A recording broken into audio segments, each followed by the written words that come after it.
The October rain hammered against the windows of the third-class carriage as it lurched through the Devon countryside, and Thomas Whitmore pressed his calloused fingers against the cold glass, watching the moorland blur past in shades of brown and gray. Strange, how a man could travel nearly 6 hours from Exeter and find himself in what felt like another century entirely. The year 1893 was drawing toward its close, and while Birmingham, his birthplace, roared with furnaces and factories, here the land seemed untouched by Queen Victoria's great industrial revolution, save for the very railway carrying him deeper into this ancient landscape. He shifted on the hard wooden bench, his toolbox secured between his feet, feeling every one of his 42 years in the ache of his lower back. 23 years he'd been installing these mechanical servants, dumbwaiters the Americans called them, and his reputation had finally earned him a commission at Thornfield Hall, one of Devon's grander estates. "The Ashworths pay well, but expect perfection," his associate in Exeter had warned. Thomas had merely nodded. Perfection was simply proper craftsmanship by another name. The station at Thornfield Village consisted of little more than a platform and a weathered shed. Thomas emerged into the drizzle, immediately spotting the estate's carriage, not the finest conveyance, he noted with his practiced eye for detail, but well maintained. The driver, a man perhaps 10 years his senior with the permanent stoop of his profession, barely acknowledged him beyond a grunt. Servants who served servants, Thomas thought, occupied a peculiar rung on society's ladder, neither fish nor fowl, as his mother used to say. Thornfield Hall revealed itself gradually through the mist, first as a dark mass against the gray sky, then resolving into Tudor bones with Georgian additions. Victorian improvements grafted onto ancient stone, like patches on a well-worn coat. Money spent across centuries, each generation leaving its mark. The dumbwaiter would be another such mark, progress dressed up as convenience. Mrs. Harrington, the head housekeeper, greeted him at the servants' entrance with the kind of rigid courtesy that immediately established boundaries. 48 years old, Thomas estimated, with iron-gray hair pulled so tight it seemed to stretch her features into permanent disapproval. "Mr. Whitmore, you'll take tea in the servants' hall before beginning your assessment." Not a question. The servants' hall buzzed with the peculiar energy of a household preparing for winter. Supplies being counted, preserves labeled, coal deliveries negotiated. Thomas sat at the table's far end, neither above nor below the salt, simply aside from it. He observed the parlor maid, young, pretty in that soft way Devon girls often were, serving with practiced efficiency. The footman discussed Lord Ashworth's latest acquisition of hunting dogs. No one mentioned Lady Ashworth at all, which told Thomas more than words might have. "You'll be wanting to see the kitchen first," Mrs. Harrington announced, after precisely 15 minutes. The kitchen was a cavern of blackened stone and gleaming copper, ruled by a French chef who regarded Thomas's presence as a personal affront. "This machine? It will disturb my soufflés, no?" Thomas assured him that, properly installed, the dumbwaiter would be silent as death itself, then regretted his choice of words when the scullery maid crossed herself. The proposed shaft would run from the kitchen through what had once been a chimney space, abandoned when the Georgian wing was added. Thomas examined the walls, testing the stone with his knuckles, calculating load and stress. His apprentice, Samuel, would arrive tomorrow with the heavier equipment.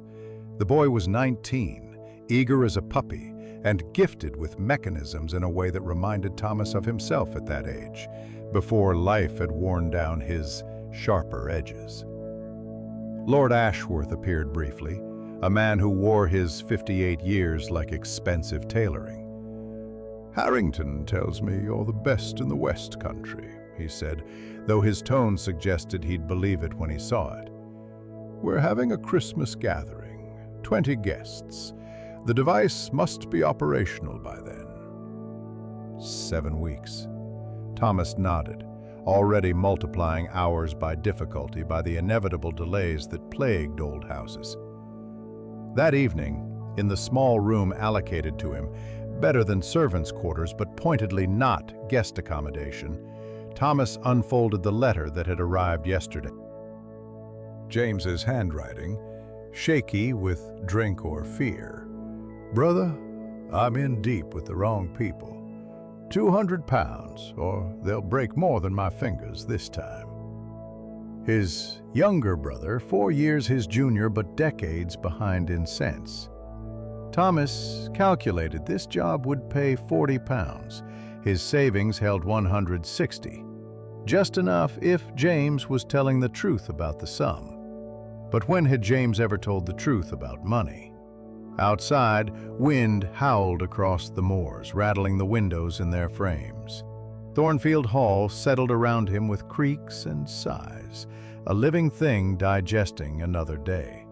Tomorrow he would begin cutting into its bones, installing the metal vertebrae that would carry the household's daily bread from low to high, from servant to served. Progress, they called it. Thomas called it work, which was all a man like him could rely on in this world.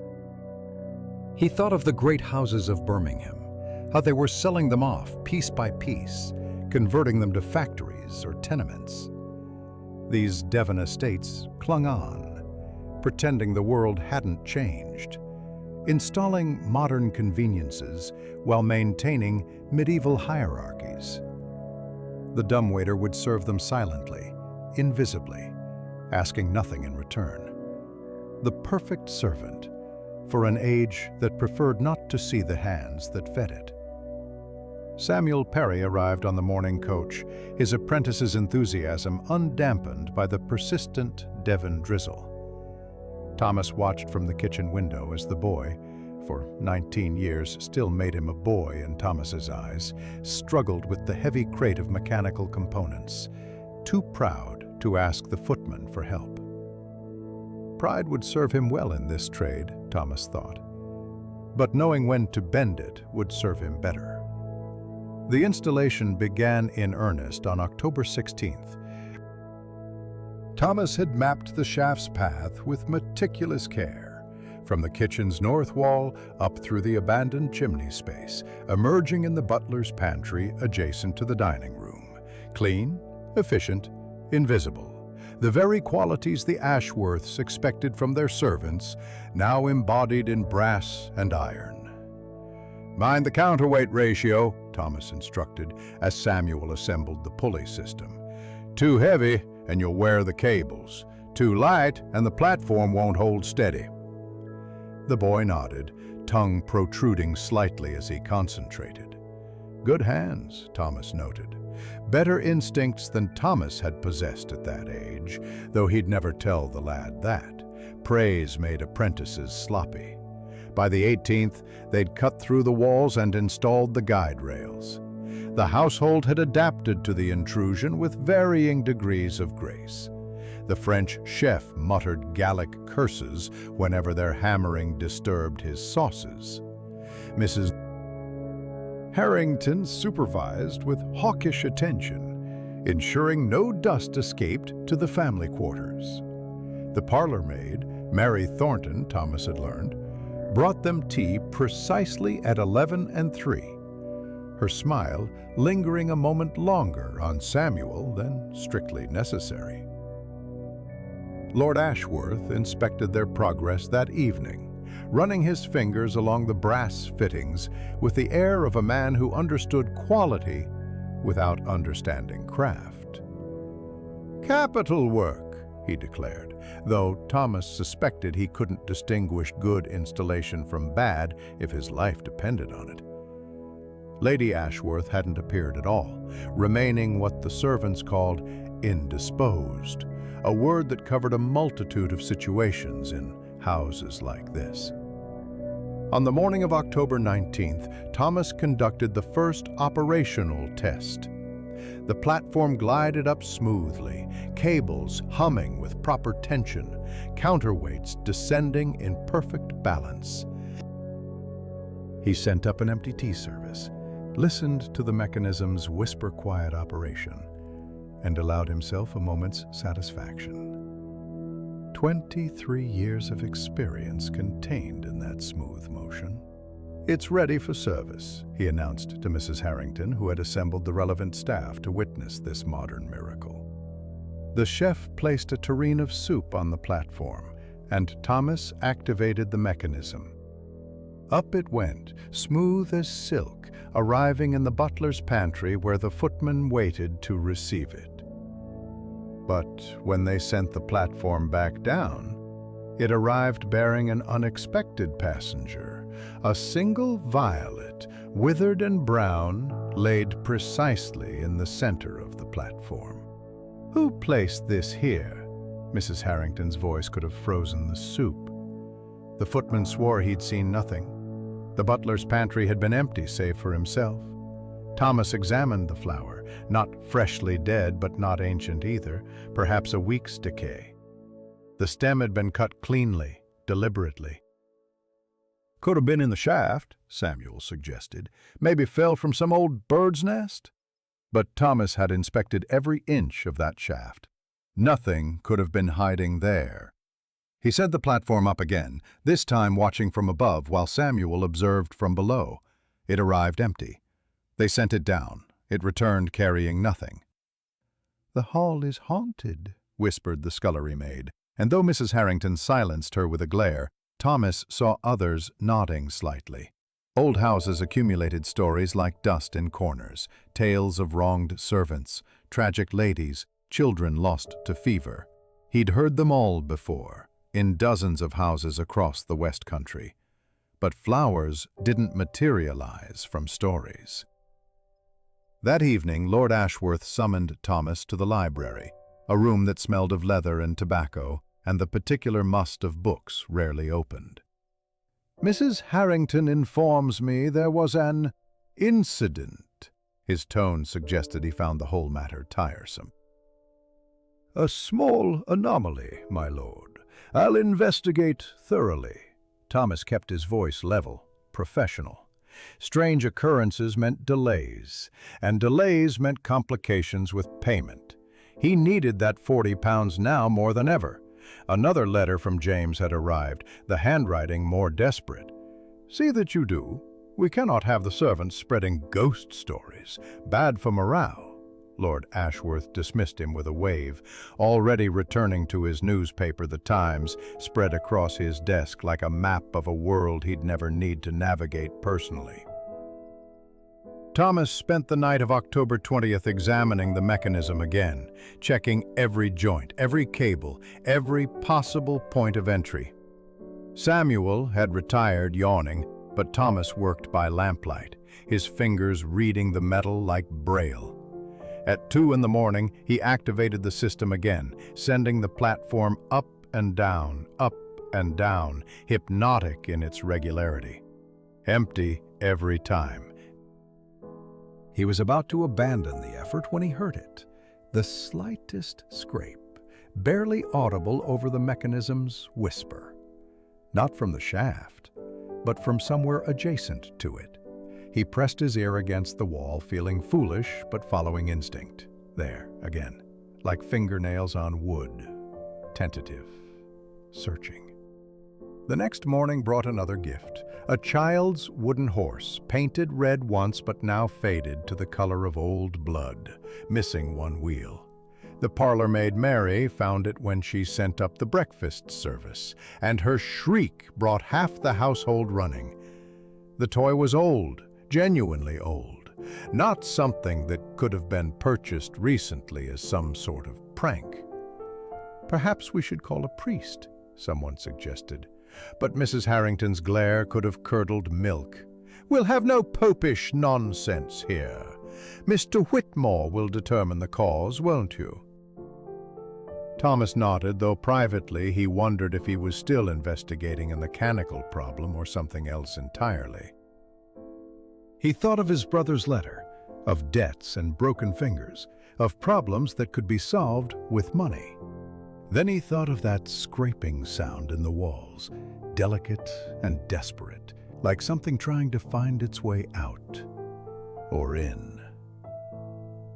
The morning of October 21st brought fog so thick that Thornfield Hall seemed to float in a sea of gray cotton, isolated from the world beyond its walls.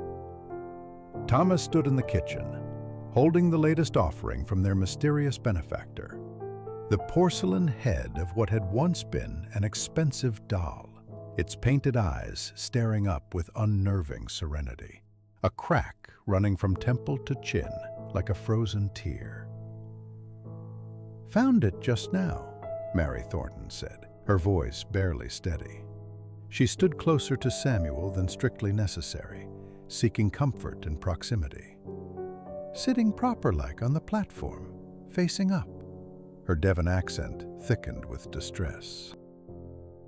"Like it was watching for someone."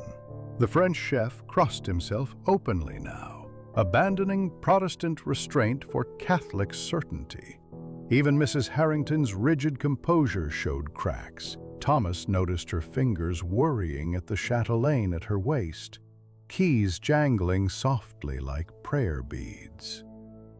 "Show me exactly how you found it," Thomas said, his tone deliberately calm. In his experience, fear fed on itself in closed communities like this, growing fat on whispered speculation. Mary demonstrated, placing her hands just so on the platform controls. Thomas watched her movements, noticed Samuel watching her too, with an intensity that had nothing to do with mechanical instruction.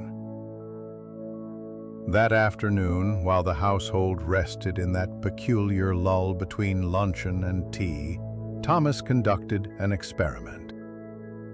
He stationed Samuel at the kitchen platform, while he himself climbed into the shaft, an awkward, filthy business that left his clothes streaked with decades of accumulated soot, despite their earlier cleaning.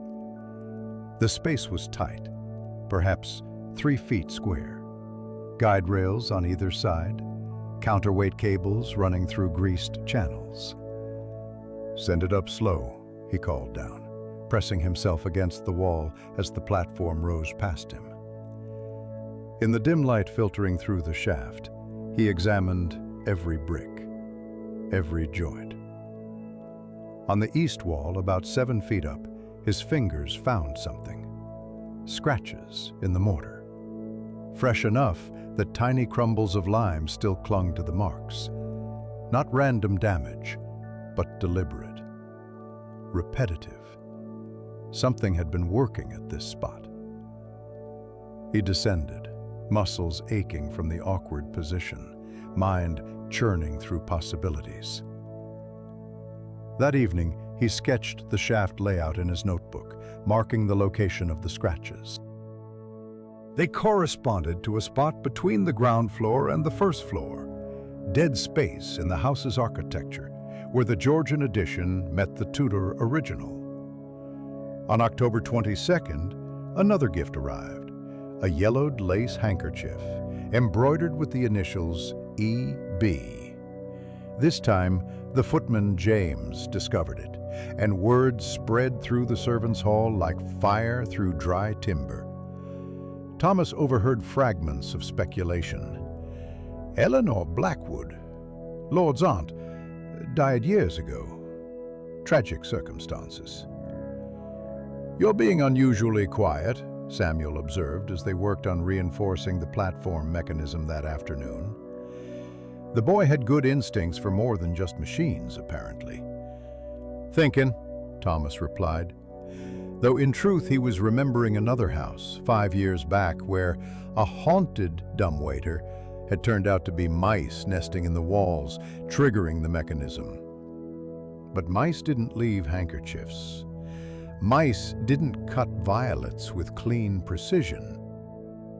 Mary brought them tea at 3, as usual, but lingered. "Mr. Whitmore," she began, then hesitated. Thomas waited. He'd learned that silence often drew out more truth than questions. "My gran worked here 40 years back. She used to tell stories." "What kind of stories?" Samuel asked, earning a grateful look from Mary. "About the family. The Ashworths. They've had their share of tragedy. Lord Ashworth's aunt, Eleanor. She lost her little boy to scarlet fever in 1868. Never recovered, they say. Then her husband died 2 years later, thrown from a horse. She went." Mary tapped her temple delicately. "Started talking to people who weren't there. Seeing her boy in every corner." Mrs. Harrington's sharp voice cut through the kitchen. "Mary, the silver needs polishing." Mary scurried away, but not before catching Samuel's eye once more. That night, October 23rd, Thomas couldn't sleep. The house seemed alive around him, settling and sighing. He rose at 1 a.m, took his lamp, and made his way to the kitchen. The dumbwaiter shaft stood silent, a dark throat in the wall. He activated the mechanism, sent the platform up, brought it down. Empty. But as he turned to leave, he heard it again, that scraping, more insistent now. He followed the sound, lamp held high, to a section of wall adjacent to the shaft. The wallpaper here was older, a William Morris pattern, faded to ghosts of its original green. When he pressed against it, it gave slightly, hollow behind.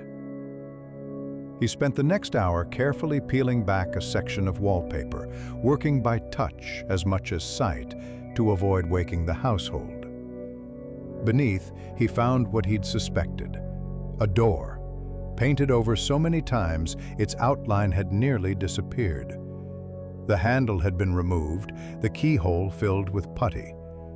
But around the edges, fresh scratches marked where someone, or something, had been trying to work it open from the other side. Thomas stood there, lamp flickering, considering his options. Report to Lord Ashworth immediately? Continue investigating alone? The responsible choice was clear, but something held him back. Those gifts, the violet, the toy, the handkerchief, weren't threatening. They were more like messages, attempts at communication from someone who had no other voice. He thought of his brother James, writing desperate letters from Birmingham, trying to reach across the distance that separated them. Sometimes the most frightening ghosts were the living ones, the people we'd made invisible through convenience or shame or simple forgetting. How many hidden doors existed in houses like this, painted over, puttied shut, concealing inconvenient truths? The next morning he found Samuel in the kitchen early, examining the platform mechanism with unusual attention. "There's something not right about all this," the boy said. "These items appearing. It's not random, is it?" "They mean something." Thomas nodded slowly. The boy was sharp, maybe too sharp for his own good in a profession that often required selective blindness. "What do you think they mean?" Samuel considered. "I think someone's trying to tell us something. Someone who can't speak any other way." From upstairs came the sounds of the household awakening, bells ringing, footsteps on floorboards, water running through the newly installed pipes that Lord Ashworth had deemed worth the expense while letting other parts of the house quietly decay.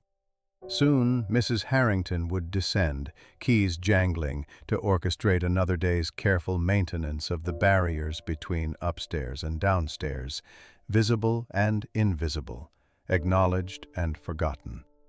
The scratches on the shaft walls haunted Thomas through the night of October 24th.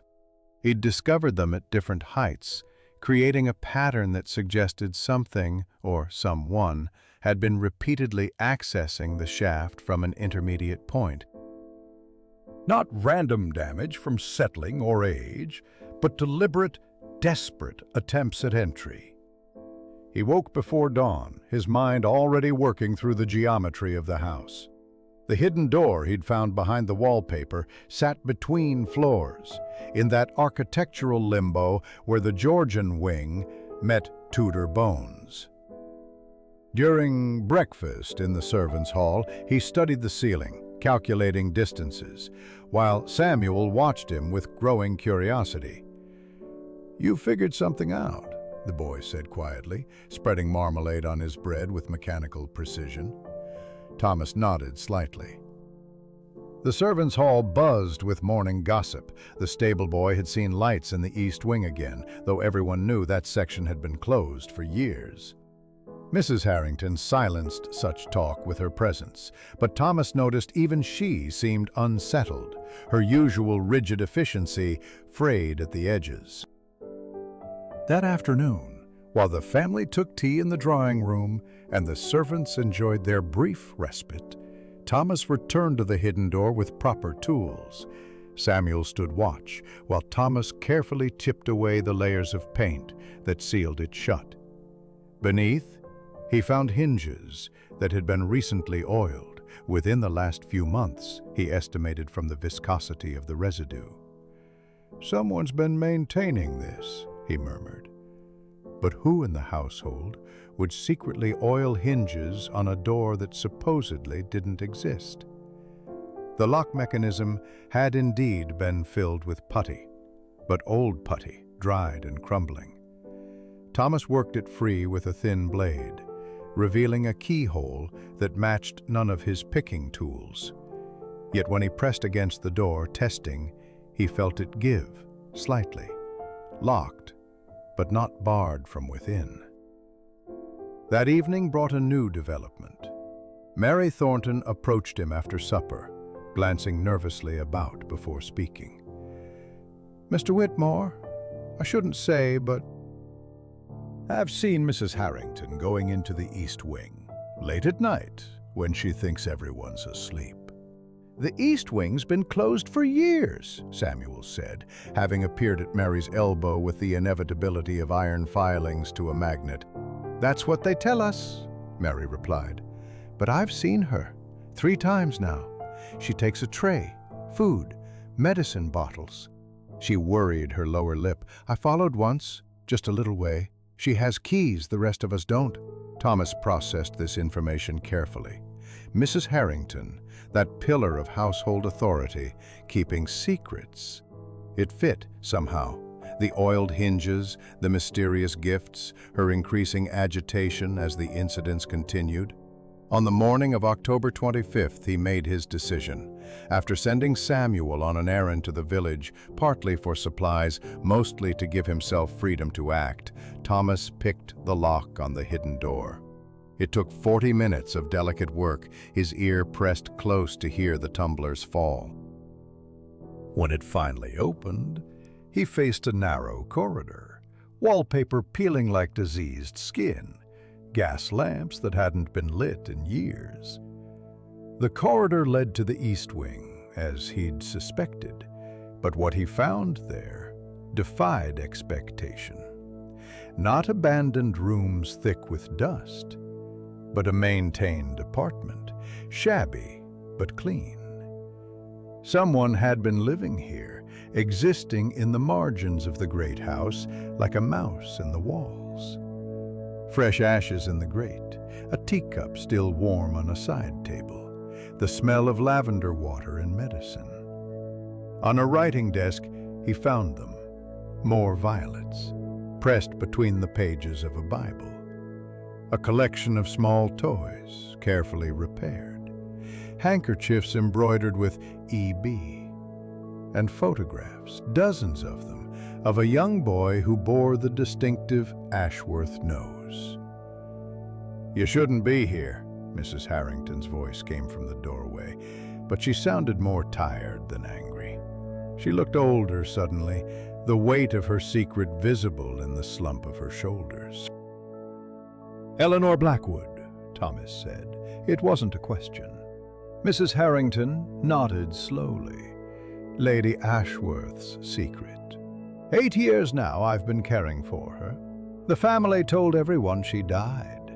Had a lovely funeral, empty coffin and all. Easier than admitting they'd locked away Lord Ashworth's aunt like a shameful secret. Why the dumbwaiter? She discovered it by accident, found she could open the access panel from this side. Started leaving things, hoping someone would notice, would remember she existed." Mrs. Harrington's voice cracked slightly. "She's not violent, not truly mad, just broken, lost in her memories." As if summoned by her name, a figure appeared in the inner doorway.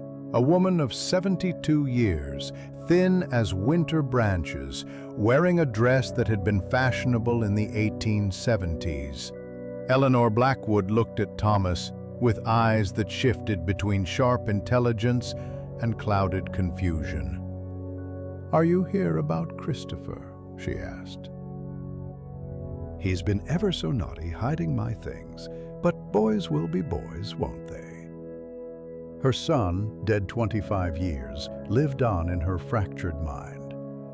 Thomas stood very still, recognizing the delicate balance required here. One wrong word to Lord Ashworth, and this woman would vanish into an asylum. Yet maintaining this deception made him complicit in the family's lie. "I'm here about the dumbwaiter, ma'am," he said gently. "It seems to be working perfectly." Eleanor smiled, a flash of the beauty she must have been. "Oh yes, it's marvelous. I can send presents to Christopher. He loves violets, you know, his favorite flower." Mrs. Harrington moved to Eleanor's side, guiding her back into the inner room with practiced gentleness. "Come now, Mrs. Blackwood. Time for your afternoon rest." When she returned, Mrs. Harrington faced Thomas squarely. "What will you do?" Thomas thought of James, of debts and broken fingers, of 40 pounds that could solve immediate problems. He thought of Samuel and Mary, young and believing in simple truths. He thought of Lord Ashworth, who'd created this situation through cowardice disguised as propriety. "The dumbwaiter has a malfunction," he said finally. "A design flaw that allows access between floors. I'll need to install additional locks, ensure it can't be opened except at the proper stations." Mrs. Harrington's relief was visible. "And your discretion is part of my professional service." Though Thomas wondered at the price of such service, measured not in pounds, but in the weight of secrets carried. That night, October 26th, he wrote to James, "Help is coming, but you must promise to change. Some prisons we build ourselves, brother. Others are built for us by those who claim to love us best." He sealed the letter with wax, the old-fashioned way, thinking of other things sealed away, doors, secrets, women who'd outlived their usefulness to polite society. Tomorrow he would perfect his mechanical servant, ensure it carried only soup and not the desperate messages of the forgotten. The East Wing revealed itself to Thomas like a story written in dust and medicinal bottles. October 27th dawned gray and bitter, matching his mood as he navigated the moral labyrinth he'd stumbled into. Eleanor Blackwood sat by her window, watching the moors with the patience of someone who'd learned that time moved differently in forgotten rooms. "You're the mechanical man," she said when he entered. her voice surprisingly clear. "Margaret told me." It took Thomas a moment to realize she meant Mrs. Harrington. Even the housekeeper had a Christian name, though the household would collapse if anyone dared use it. "I am, ma'am. I fixed things." Eleanor turned from the window, and in the morning light he could see the ghost of the beauty she'd been. High cheekbones, eyes the color of winter sky. "Can you fix broken hearts, Mr. Whitmore?" "And no, ma'am." "That's beyond my expertise," she laughed, a sound like rustling leaves. "Honest. I appreciate honesty. So little of it in this house."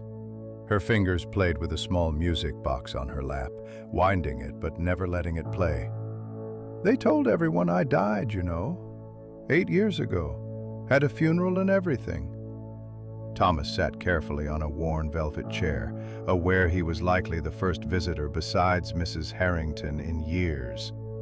The room smelled of lavender water and that particular staleness that came from windows never opened. "Why did they—" he began, then stopped. The answer was obvious. Madness, even gentle madness, was scandal. Better a dead aunt than a living embarrassment. "I stopped recognizing people," Eleanor said simply. "After Christopher died, then my husband, I'd see them everywhere, in mirrors, in shadows, in every child's laugh from the village." She wound the music box again. "Lady Ashworth, my nephew's wife, she couldn't bear it. The shame of having a mad relative. So they built me this lovely tomb." Through the thin walls, Thomas could hear the household continuing its daily rhythm. The distant clatter of breakfast dishes, footsteps overhead, the new dumbwaiter humming as it carried its loads. Life continuing around this pocket of living death. "The gifts you send through the dumbwaiter," he said gently. "The violet, the toys, Christopher's things. I saved them all." She gestured to a trunk in the corner. "Sometimes I remember he's gone, sometimes I forget, but I always remember that he loved violets, picked them for me every spring." Her clarity was heartbreaking, worse somehow than her confusion. That afternoon, while Eleanor napped, Mrs. Harrington insisted on maintaining strict routines, as if schedule could substitute for freedom. Thomas examined the mechanism Eleanor had discovered for accessing the dumbwaiter shaft. Ingenious, really. A panel that appeared fixed, but could be slid aside if you knew exactly where to press. She'd taught herself through patient observation, probably over months, the way prisoners learned every stone of their cells. Mrs. Harrington found him there, studying the mechanism.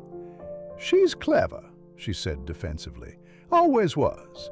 That's part of why Lady Ashworth fears her." "Fears her? A mad old woman can be dismissed. A sane one who's been locked away for 8 years? That's harder to explain to society." Mrs. Harrington's keys jangled as she shifted.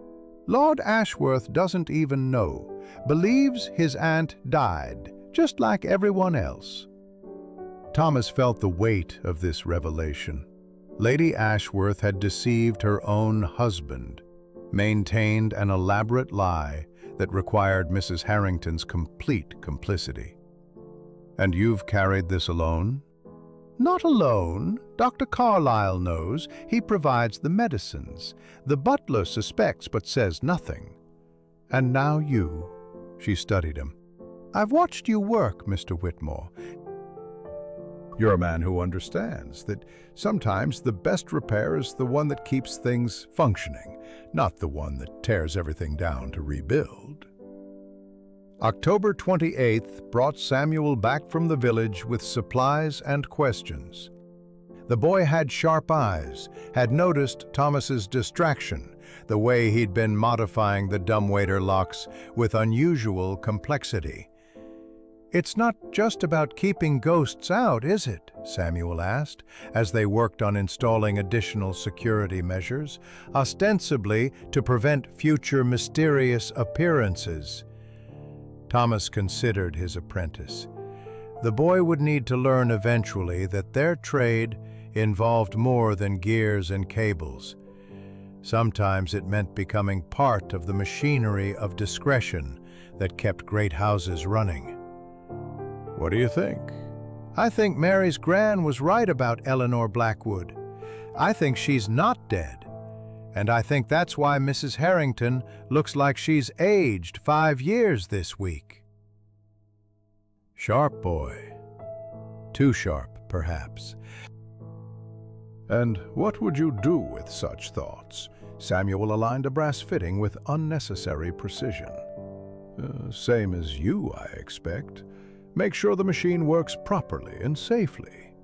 Sometimes that means more than just the mechanical parts.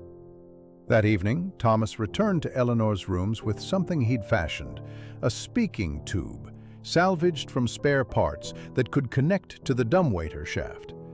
"If you need to send something," he explained, demonstrating the mechanism, "you can whisper down this first. Mrs. Harrington will hear in the kitchen. Safer than surprises." Eleanor touched the brass tube with wonder. "A voice. You're giving me back a voice." "A whisper," Thomas corrected. "But yes." She wound her music box and this time let it play. A Chopin nocturne, tinny and sweet. "My husband gave me this when Christopher was born. Said it would soothe the baby." She smiled at the memory. It did. He'd fall asleep listening to it. Thomas listened to the melody, thinking of all the lullabies that had echoed through this house over generations, all the children soothed and lost, all the loves that had curdled into duty or resentment. The dumbwaiter would outlast them all, carrying its loads up and down long after everyone now living was gone. "I had a son," Eleanor said suddenly. "Did you know that? A real son, not just these phantoms I see. Christopher William Blackwood, born April 3rd, 1859, died November 15th, 1868. 9 years, 7 months, 12 days. I've counted every day since." The precision of grief, Thomas thought. The mathematics of loss. He understood it, different from his own calculations of debt and payment, but recognizable in its desperate accuracy. "I'll ensure the mechanism works properly," he promised. "No more surprises for the staff." Eleanor nodded, then looked at him with sudden, piercing clarity. "They're afraid I'll tell people what they've done. But who would I tell? Who would believe a ghost?" Thomas spent the early hours of October 29th in the library, dust motes dancing in the pale light as he searched through volumes of Burke's Peerage and old estate records. Lord Ashworth had granted him access to research technical specifications for the East Wing, a half-truth that sat uneasily in Thomas's stomach. But he needed to understand the family history, the chain of decisions that had led to Eleanor's entombment. The records painted a picture in fragments. Eleanor Blackwood, née Ashworth, married well in 1858 to a Birmingham industrialist. Their son Christopher born a year later. Then the tragic sequence, the boy's death from scarlet fever, the husband's riding accident 2 years after. Eleanor's gradual retreat from society, noted in increasingly sparse social calendar entries. Then, in 1885, a death notice in the Times, a modest funeral, and silence. "Finding anything useful?" Lord Ashworth's voice made Thomas start. The master of the house stood in the doorway, morning coat impeccable, though Thomas noticed his hands trembled slightly. Not age, but drink, even at this early hour. "The architectural plans show some inconsistencies in the East Wing, my lord. I wanted to ensure the dumbwaiter installation hasn't compromised any structural elements." Lord Ashworth moved to the window, gazing out at the moors. "My aunt lived in that wing once. Eleanor, brilliant woman. could speak 4 languages, played piano like an angel. His voice carried unexpected warmth. She died 8 years ago. Pity. She'd have enjoyed seeing the modernizations. The lie came so easily to him, Thomas thought. Had Lady Ashworth convinced him so thoroughly? Or had he chosen to believe because truth would demand action?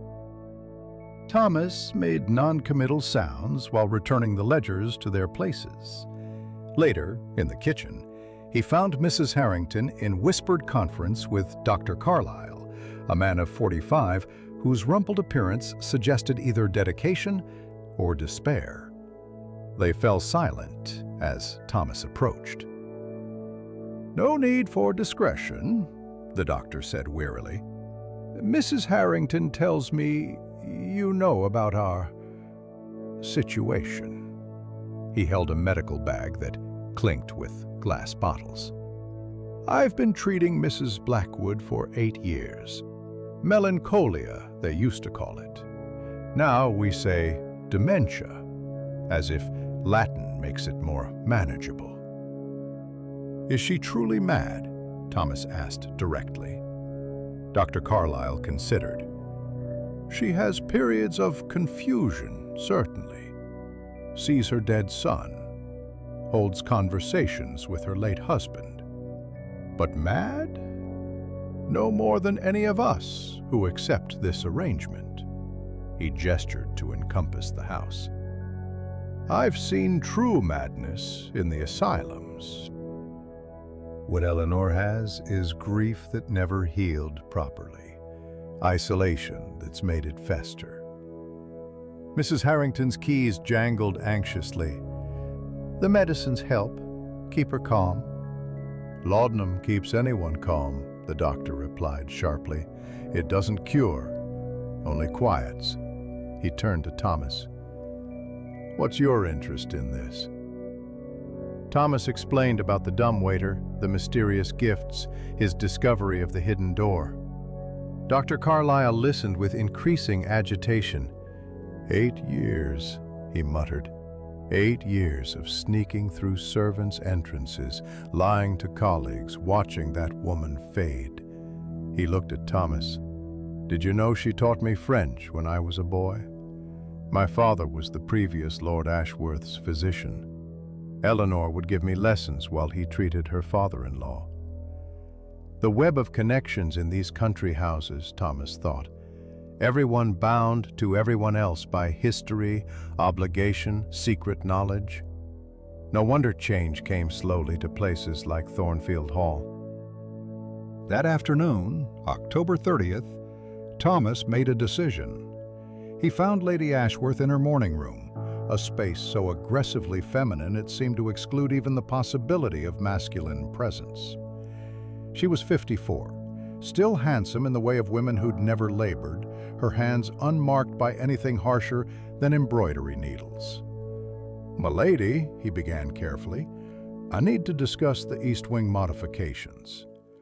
Her composure never wavered, but Thomas saw her fingers tighten on her teacup. "The East Wing is closed, Mr. Whitmore." "Nevertheless, the dumbwaiter shaft passes near it. I've discovered some irregularities that need addressing." She set down her cup with precise control. "What sort of irregularities?" Thomas had rehearsed this. "Structural concerns. Also, it seems someone has been accessing the shaft from an intermediate point. For safety, I need to ensure all access points are properly secured." Lady Ashworth studied him with eyes like winter frost. "And have you discovered who might be accessing it?" "I believe so, my lady." They sat in silence that stretched like pulled taffy. Finally she spoke. "My husband's aunt was a difficult woman. Brilliant, yes, but unstable. After her losses, she became impossible. Seeing ghosts, making scenes at social gatherings, embarrassing the family. So you announced her death." "I arranged for her care." The correction was sharp. "A comfortable apartment, medical attention, complete privacy. Many would have sent her to an asylum. Thomas thought of Eleanor's dusty rooms, her desperate attempts at communication through the dumbwaiter. Comfort was relative, apparently. Lord Ashworth believes she's dead. Lord Ashworth believes many convenient things. Lady Ashworth's tone suggested a marriage built on selective blindness. My husband is a good man, but weak. The knowledge would destroy him, the guilt, the social ramifications. And Mrs. Blackwood? What does her imprisonment do to her? Lady Ashworth's composure cracked slightly. She's not imprisoned, she's protected. From herself, from a world that would mock her condition. She stood, moving to the window. Have you ever seen a county asylum, Mr. Whitmore? I have. Visited one as part of my charitable work. The screaming, the filth, the women chained like animals. That's what awaits mad relatives without family protection. The threat was subtle but clear. Without Lady Ashworth's protection, Eleanor faced worse than hidden rooms. Thomas understood the twisted logic, cruelty disguised as kindness, imprisonment called care. I'll ensure the dumbwaiter is properly secured, he said finally, and install the speaking tube system I discussed with Mrs. Harrington, for safety. Lady Ashworth turned, studying him. You're a practical man, Mr. Whitmore. I appreciate practicality. She moved to her writing desk, pulled out a leather purse. Your work has been exemplary. I believe a bonus is in order. Shall we say an additional £20 for your discretion regarding the structural irregularities? £20, half what James needed, but Thomas had already decided. Your regular payment will be sufficient, my lady. Discretion is part of professional service. She looked surprised, then something like respect flickered in her eyes. Indeed. Well, carry on then. The speaking tube gleamed like a brass serpent in the kitchen wall, its mouth opening just beside the dumbwaiter shaft. Thomas had installed it during the night of October 31st, working by lamplight while the household slept, Samuel assisting with the quiet efficiency that marked him as a true craftsman in the making. Now, on the morning of November 1st, Mrs. Harrington stood before it with the expression of someone asked to trust a wild animal. She simply speaks into her end, the housekeeper asked, touching the tube gingerly. Whispers carry better than shouts through these, Thomas explained. The curve of the pipe amplifies soft sounds. If Mrs. Blackwood needs something, she can communicate without sending surprises through the dumbwaiter. As if to demonstrate, a soft susurration emerged from the tube, Eleanor's voice, distant but clear. White roses. Christopher loved white roses. Mrs. Harrington's face crumpled slightly before she recovered her composure. She leaned close to the tube. Yes, Mrs. Blackwood. I'll see what I can do about roses.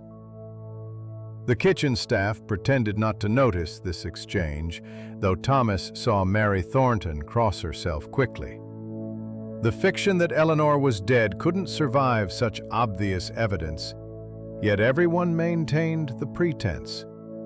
The machinery of denial, Thomas thought, was more complex than any dumbwaiter system.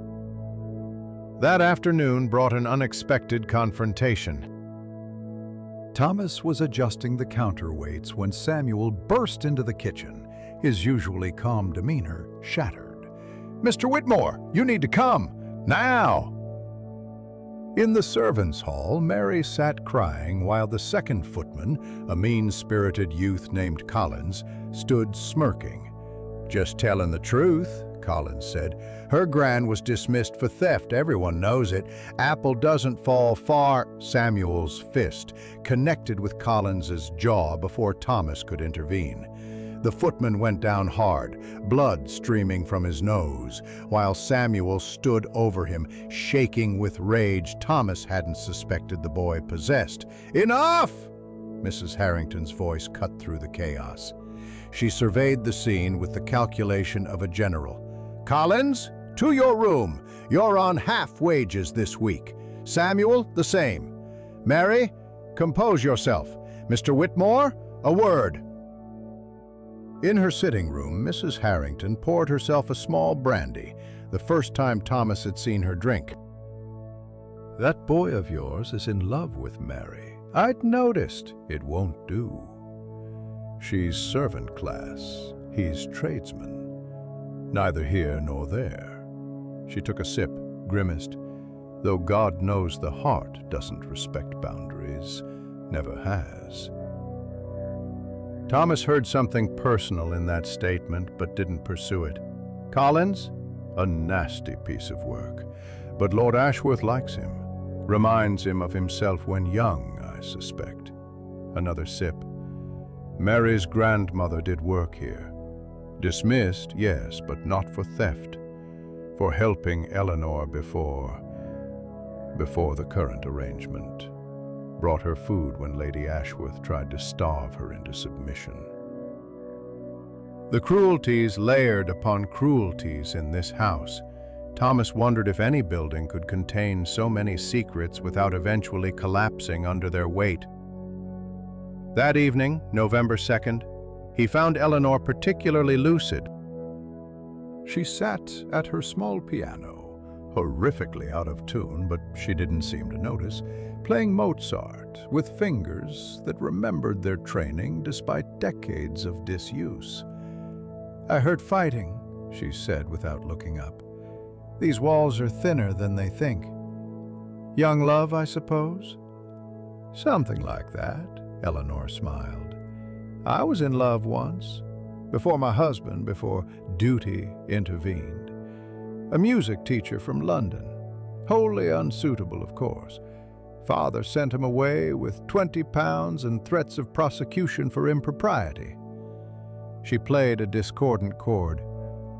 "I wonder sometimes if that's when it started, the cracks in my mind. When I learned that love was just another currency to be managed." Through the speaking tube came Mrs. Harrington's whisper, "The doctor's here for evening rounds." Dr. Carlyle entered with his medical bag and the worn expression of a man who'd compromised his ethics so often he'd forgotten what they looked like intact. He examined Eleanor with professional gentleness, checking her pulse, her pupils, the tremor in her hands. "You could reduce the laudanum," Thomas suggested quietly. "She seems clearer without it." The doctor glanced at him sharply. "Clearer means more aware of her situation. Sometimes kindness is keeping people foggy enough not to feel the full weight of their circumstances." But Thomas had watched Eleanor these past days. The fog wasn't kind. It was another prison, chemical bars adding to the physical ones. What if the circumstances changed? They won't. Dr. Carlyle's certainty was absolute. "I've suggested alternatives to Lady Ashworth. A cottage on the grounds, a companion, even just allowing Eleanor to walk the gardens at night." Every suggestion refused. The fiction of her death must be maintained. After the doctor left, Thomas remained with Eleanor, helping her organize the sheet music she'd kept all these years. Among the pages, he found a letter, yellowed and cracked. "My dearest Eleanor, though distance separates us, know that somewhere a heart beats that will always be yours. J."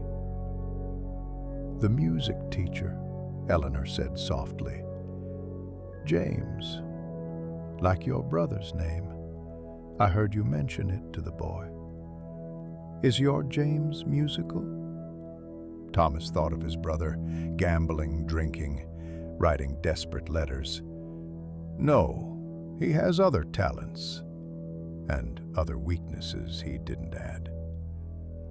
Eleanor returned the letter to its place between Beethoven and Bach. "We all have our ghosts, Mr. Whitmore. Mine just happened to be more visible than most." Through the speaking tube came a whisper, not Mrs. Harrington, but Mary Thornton. "Mr. Whitmore, Samuel needs you. He's talking about leaving, going back to Birmingham. Says he won't work where people like Collins can say such things." Thomas sighed. Young love, young pride, both so easily wounded, so difficult to repair. But then, he thought, looking at Eleanor, surrounded by her memories and medications, perhaps old love was no different, just better at hiding its wounds. He found Samuel in the stable, bag half packed, his jaw set with the stubbornness of 19 years. "I won't stay where she's insulted. Running won't protect her. Learning the trade, earning respect, building something, that might." Samuel's hands stilled on his belongings. "Like you've built respect? They still make you use the servants' entrance." True enough.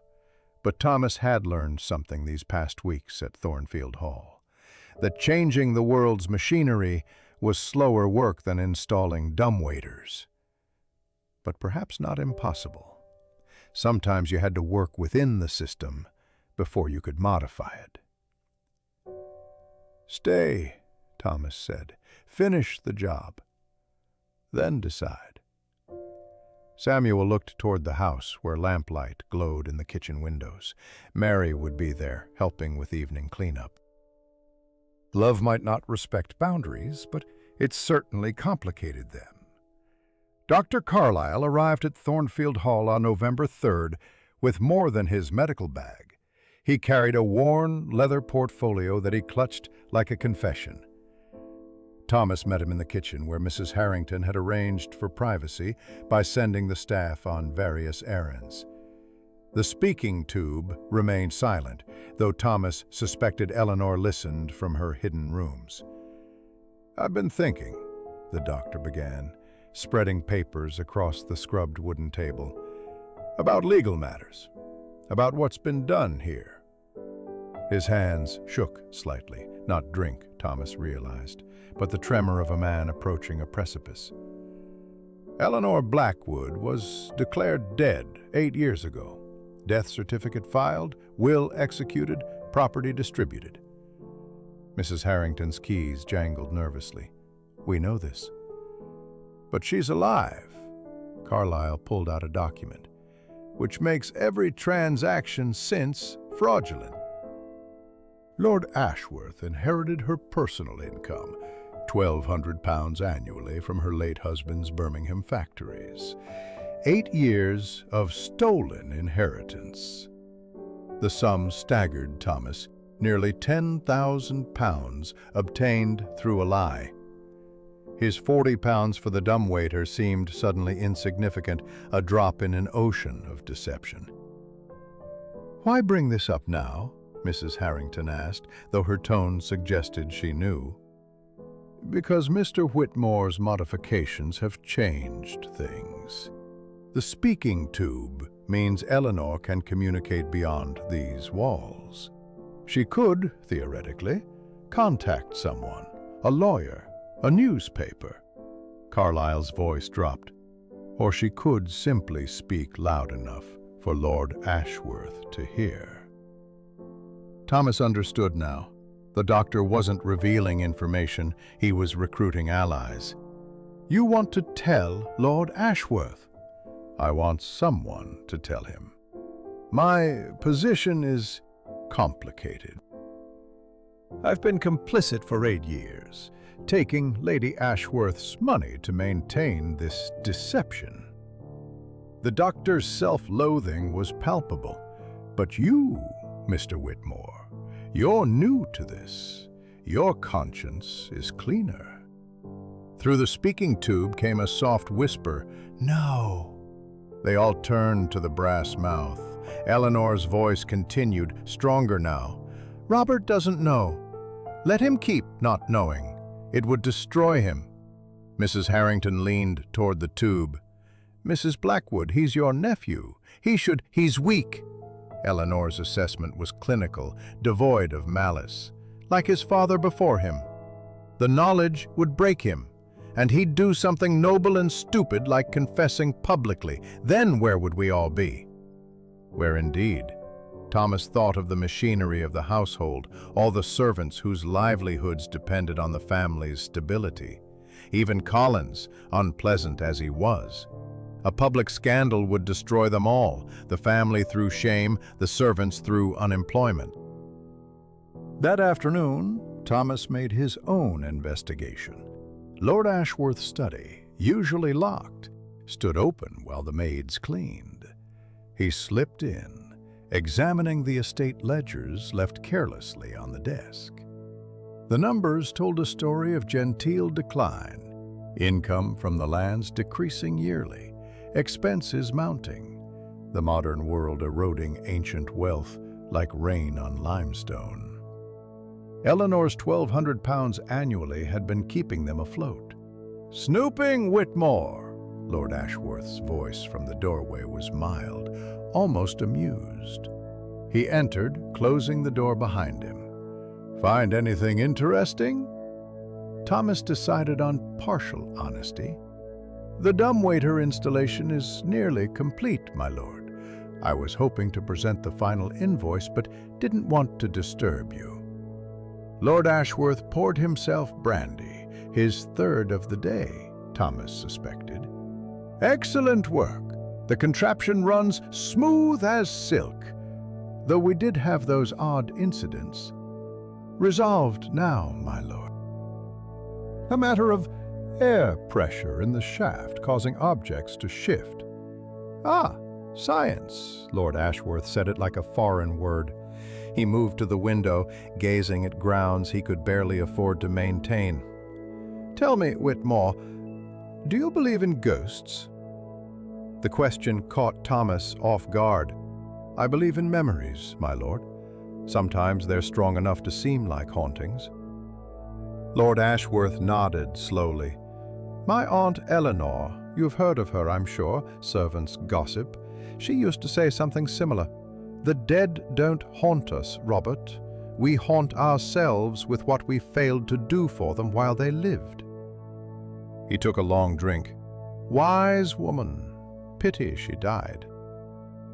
The lie hung between them, heavy as wet wool. Thomas could speak now, reveal everything, but Eleanor's whispered "no" echoed in his memory. Who was he to override her wishes, even if those wishes preserved her captivity? November 4th brought Samuel to a decision. Thomas found him in the workshop they'd established in the old game larder, carefully polishing brass fittings that already gleamed. "I'm staying," the boy announced, "but not for Mary. Well, not just for her." He set down his polishing cloth.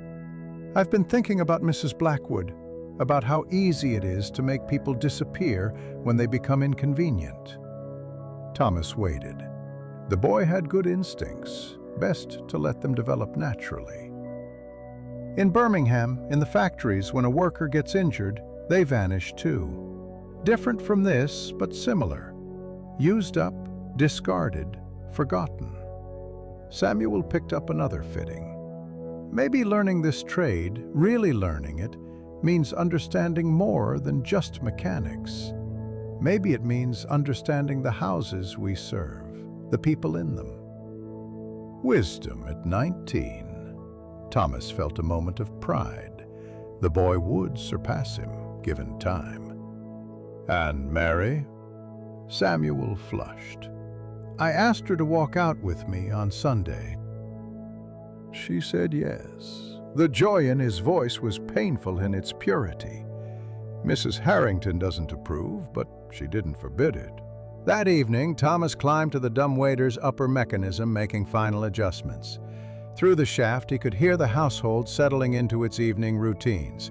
Dinner served, the dumbwaiter performing flawlessly, dishes cleared, servants gathering for their own meal. The speaking tube carried whispers, Eleanor asking for hot milk, Mrs. Harrington responding with practiced patience. A letter from James had arrived that morning. "Brother, the money reached me. Debts cleared, fingers intact.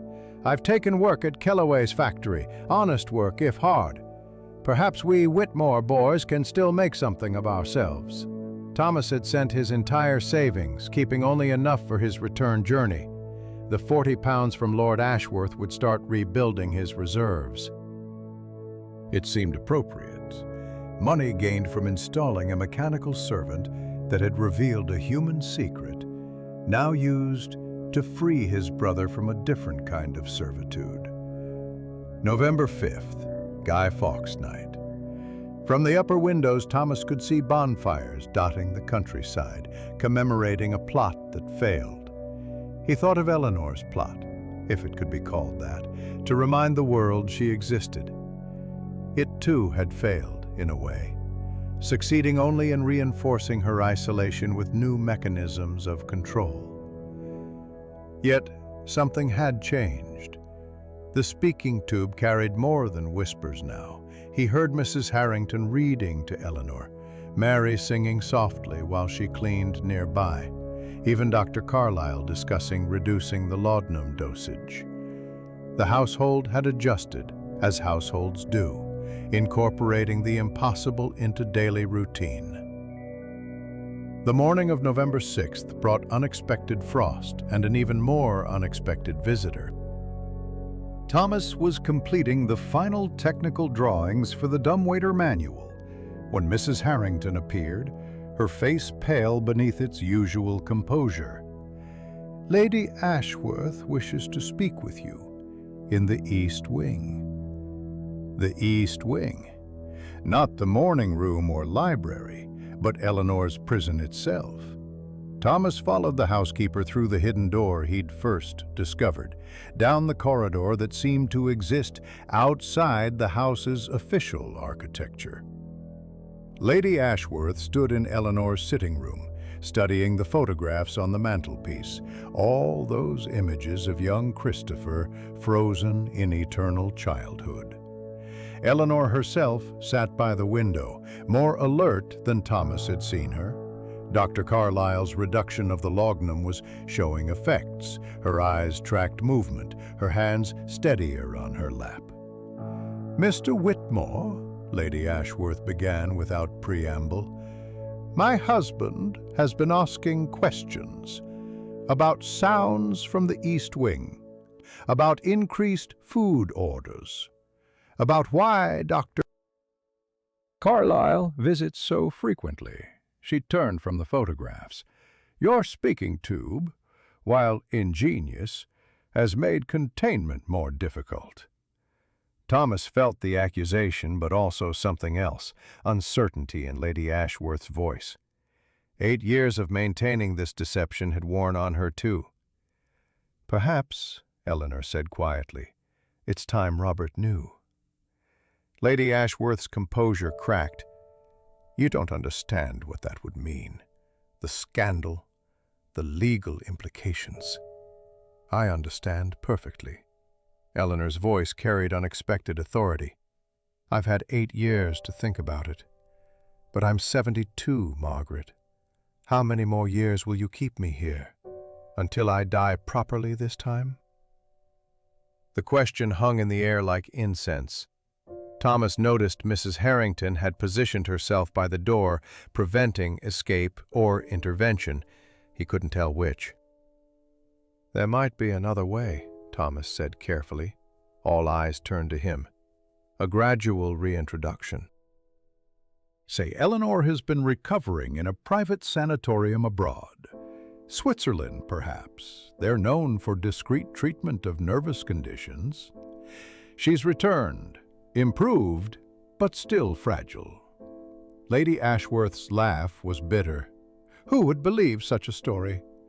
"Everyone who wants to."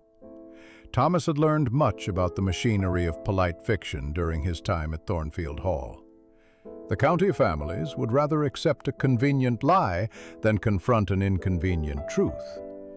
And Lord Ashworth, he paused, choosing words carefully, might find it easier to accept he was protecting his aunt through medical treatment than to learn about the current arrangement. Eleanor wound her music box, letting Chopin fill the silence. When the melody ended, she spoke. "I could wear mourning for Christopher. Even after all these years, it would seem appropriate." A mother's grief needs no explanation. Something shifted in Lady Ashworth's expression. Perhaps recognition of their shared condition as women constrained by society's expectations. Or perhaps simple exhaustion from maintaining the elaborate deception. It would require absolute coordination. The servants would need to maintain the fiction. "The servants," Mrs. Harrington said firmly, "know how to be discreet." That afternoon, while the household prepared for transformation, Thomas made his final modifications to the dumbwaiter. Samuel assisted, but his mind was clearly elsewhere. Tomorrow was Sunday, his walk with Mary. Young love amid old secrets, hope growing in the shadow of deception. "Mr. Whitmore," Samuel said suddenly, "what we're doing, helping maintain this lie, is it right?" Thomas aligned a brass fitting with more force than necessary. "Is it right that Mrs. Blackwood was locked away for the crime of grief?" Is it right that Lord Ashworth inherited money from an aunt he believes dead? He softened his tone. "Sometimes, Samuel, we don't choose between right and wrong. We choose between different wrongs, trying to find the one that does the least harm." November 7th dawned gray but dry, perfect walking weather. Thomas watched from his window as Samuel met Mary at the servants' entrance, both dressed in their Sunday best. They set off toward the village, maintaining proper distance, but clearly aware of each other's every movement. Mrs. Harrington watched too, from her own window, and Thomas caught something wistful in her expression. The transformation of Eleanor's story had begun. Dr. Carlyle would file papers indicating her return from a Swiss sanatorium. Letters would be forged, backdated, creating a paper trail of treatment and recovery. The East Wing would be officially reopened, though Eleanor would remain delicate, receiving few visitors. Thomas found Lord Ashworth in his study, the estate ledgers open before him. The man had aged visibly in the past weeks, the weight of financial reality pressing down like stones. "Ah, Whitmore, I've just received extraordinary news. My Aunt Eleanor, we thought her dead, but apparently there was confusion. She's been in Switzerland, recovering from her tragedy." His tone was carefully neutral, but Thomas caught the slight emphasis on apparently. "How fortunate, my lord." Lord Ashworth poured 2 brandies, offering one to Thomas, a gesture that crossed class boundaries. "You know, Whitmore, I remember her reading to me when I was young. She had the most wonderful voice, could make even dull histories sound exciting." He took a long drink. "Strange how memory plays tricks. I could have sworn we had a funeral." "Memory is unreliable, my lord. We often remember what we need to believe." Lord Ashworth studied him over the rim of his glass. "You're a philosopher as well as an engineer. Just a tradesman who's seen enough houses to know they all have their secrets." They drank in silence, 2 men agreeing to believe a fiction because truth would serve no one. Through the window, Thomas could see Samuel and Mary returning from their walk, closer now, her hand resting lightly on his arm. In the East Wing, Eleanor would be preparing for dinner, her first in the main dining room in 8 years. The dumbwaiter would carry the courses up from the kitchen, silent and efficient, keeping its own secrets about the messages it had once carried. November 8th brought the final test. Eleanor descended the main staircase at 7 o'clock, dressed in mourning that made her pale skin seem translucent. Mrs. Harrington walked beside her, ready to provide support. The servants lined the hallway. Everyone knew the truth, but they played their parts perfectly, welcoming the mistress's aunt back from her long treatment abroad. Lord Ashworth stood at the dining room entrance, and for a moment, Thomas thought the entire fabrication would collapse. Uncle and aunt stared at each other across 8 years of deception. Then, Lord Ashworth stepped forward, took Eleanor's hand, and kissed it gently. "Aunt Eleanor, how wonderful to have you home." "Robert," her voice barely whispered, "you look like your father." 6 months later, Thomas Whitmore stood once again at Thornfield Hall's servants' entrance, though this time he carried no toolbox.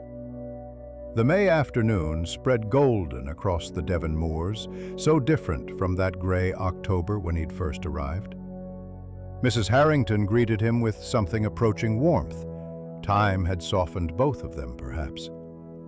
"She's in the garden," the housekeeper said. No need to specify who she was.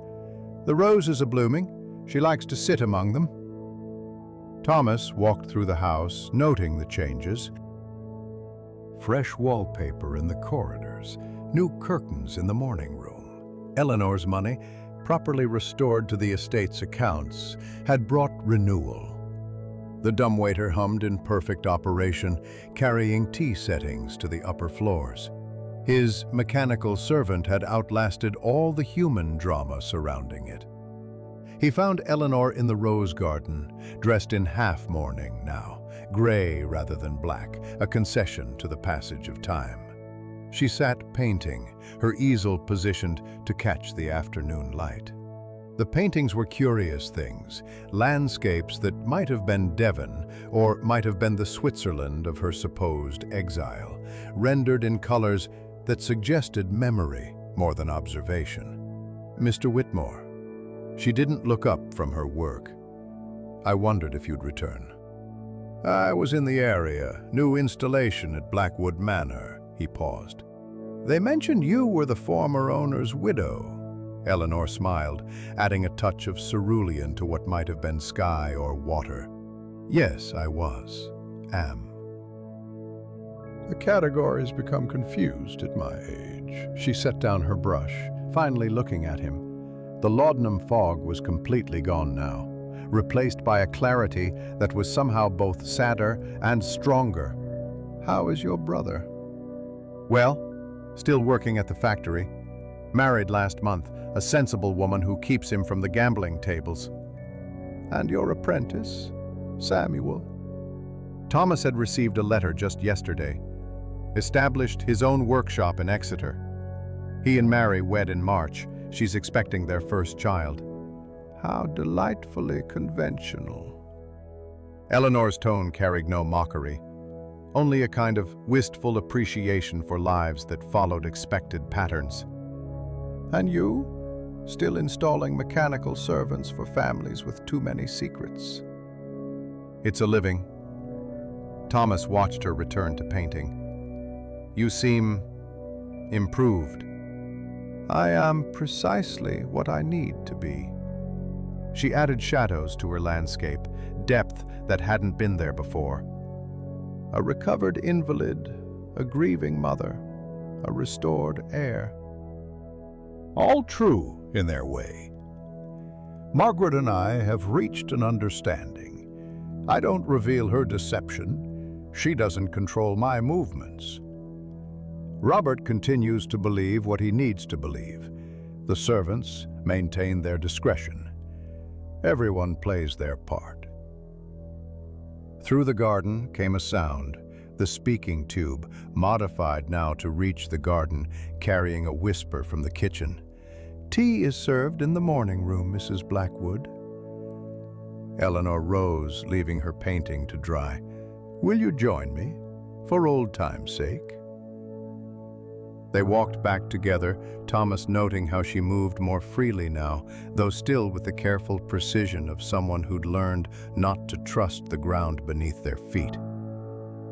In the morning room, tea was laid for two, Mrs. Harrington had anticipated, as always.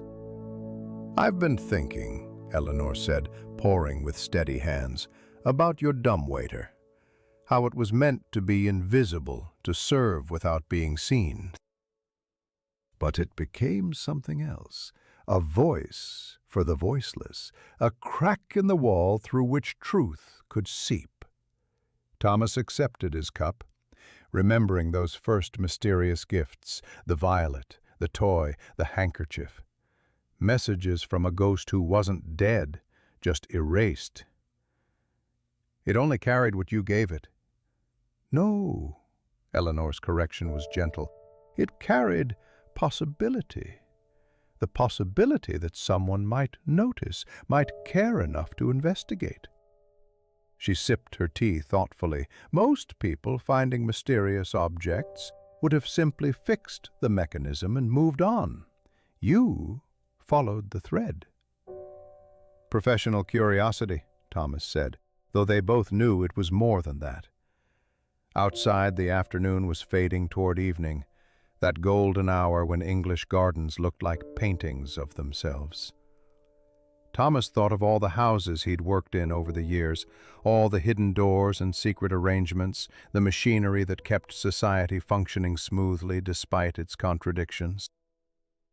"I received a commission yesterday," Eleanor said suddenly, "from a journal in London. They want me to write about Swiss sanatoriums, the modern treatment of nervous exhaustion. Fiction presented as fact, or perhaps the reverse." She smiled at the irony. "It seems I'm to become a writer in my 73rd year." "And Lord Ashworth?" "Approves entirely. Intellectual occupation for delicate women is considered therapeutic now." She set down her teacup. "We're all reforming ourselves, Mr. Whitmore. Even houses like Thornfield Hall must adapt or crumble." Thomas rose to leave as evening bells began, time for the servants' dinner, the evening routines that structured these great houses like clockwork. Eleanor walked him to the door, through the main entrance this time, not the servants' way. "Thank you," she said simply, "for the speaking tube, for listening, for choosing the least harmful wrong."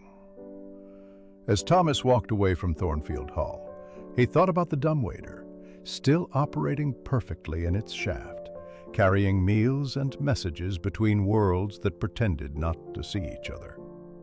He thought about Eleanor and her recovered life, neither free nor imprisoned, but something more complex.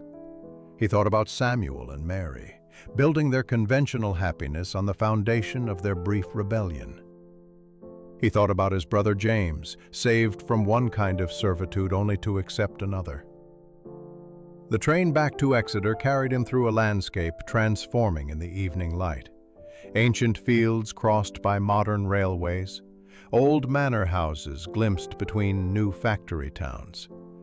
England itself was a kind of dumbwaiter, he realized, carrying its past into its future, pretending the mechanism was invisible when everyone could hear the cables humming. His next commission awaited, another great house, another mechanical servant to install. There would be other secrets, certainly, other accommodations between truth and necessity. But he would approach them as he always had, with steady hands and careful observation, knowing that sometimes the most important repairs were the ones nobody acknowledged. The speaking tubes he installed would carry whispers. The dumbwaiters would ferry their loads between the servers and the served. And occasionally, just occasionally, they would carry something more, a violet, a toy, a handkerchief. Small rebellions against forgetting, tiny insistences that even the invisible deserve to be seen. In his pocket, he carried Eleanor's payment for the speaking tube modification, Not 40 pounds, but 50, with a note, "For professional service and personal kindness, both rarer than they should be." He would use it to start a fund, he decided, for apprentices like Samuel, who showed promise beyond their station. A small gesture, perhaps, but small gestures had led him to Eleanor in the first place. The train whistled through the Devon night, carrying him toward whatever waited next. Behind him, Thornfield Hall settled into darkness, its dumb waiter silent until morning, its secrets temporarily at rest. But houses never truly sleep, Thomas knew. They simply wait, patient as stone, for the next story to begin.